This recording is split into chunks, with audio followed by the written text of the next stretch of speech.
Mtazamaji mpendwa wa Tumaini katika Tufani TV, ni kualike kwa namna pekee sana katika somo la siku ya leo. Somo lina kichwa cha pekee sana, linasema yu wapi mwana kondoo? Yu wapi mwana kondoo? Tuombe. Baba mtakatifu, muumbaji wetu, asante kwa ajili ya Masaya. Tunahitaji sasa kujifunza mapenzi yako. Fungua akili zetu tuelewe mapenzi yako. Roho wako mtakatifu wa mwalimu wetu, kwa jina la Yesu Kristo Bwana wetu. Amina.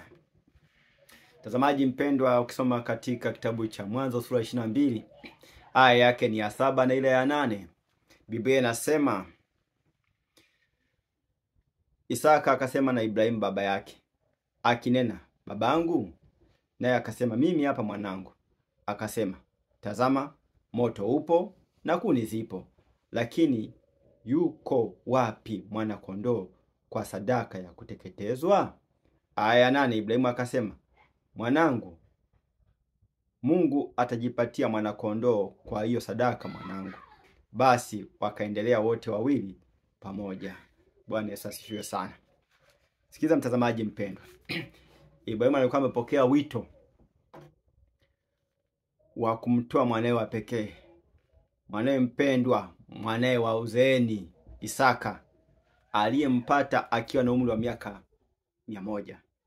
Ahadi ya kumpata Isaka Mungu alimwambia akiwa na miaka 75, lakini akiwa na miaka 99, ukipenda unasema 99, Ibrahimu ndipo anapotembelewa na Bwana wakati akienda kuihukumu Sodoma.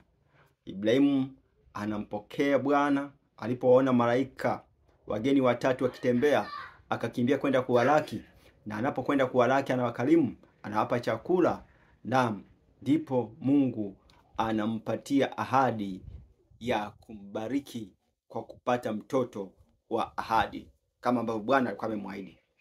Naam, Ibrahimu anapoendelea, Isaka anakuwa, Mungu akaijaribu imani ya Ibrahimu. Je, atamtii? Je, anamtumainia? Je, anamtegemea? Ikiwa aliweza kumpa mtoto, je, ataweza kumtoa kuwa sadaka?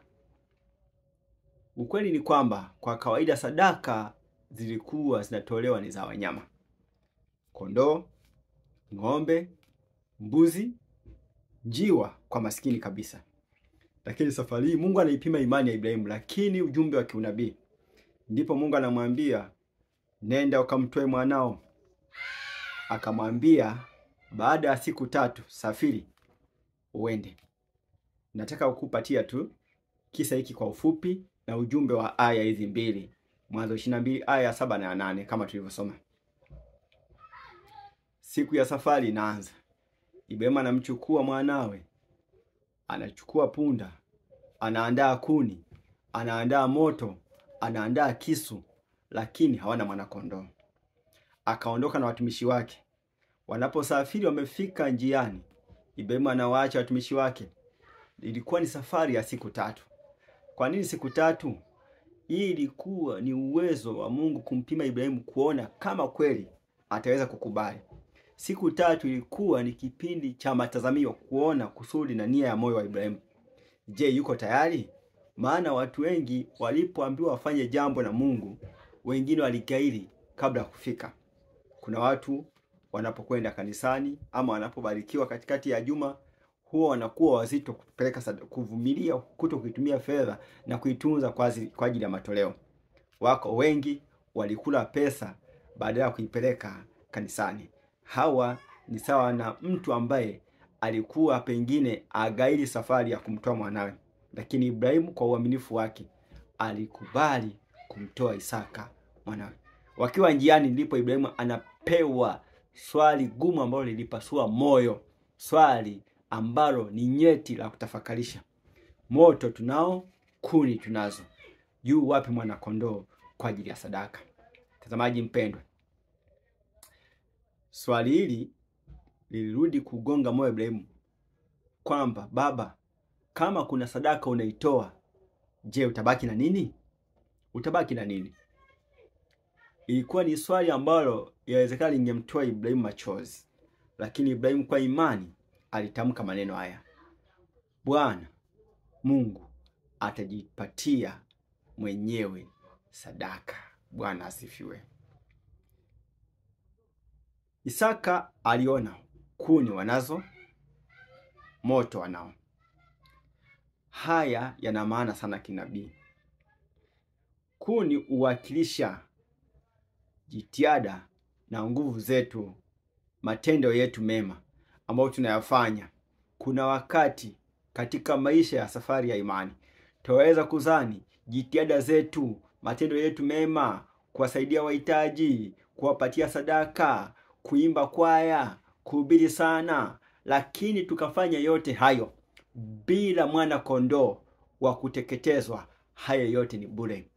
Lakini pia moto huwakilisha kusudi na nia ya mtu, jitihada za mtu.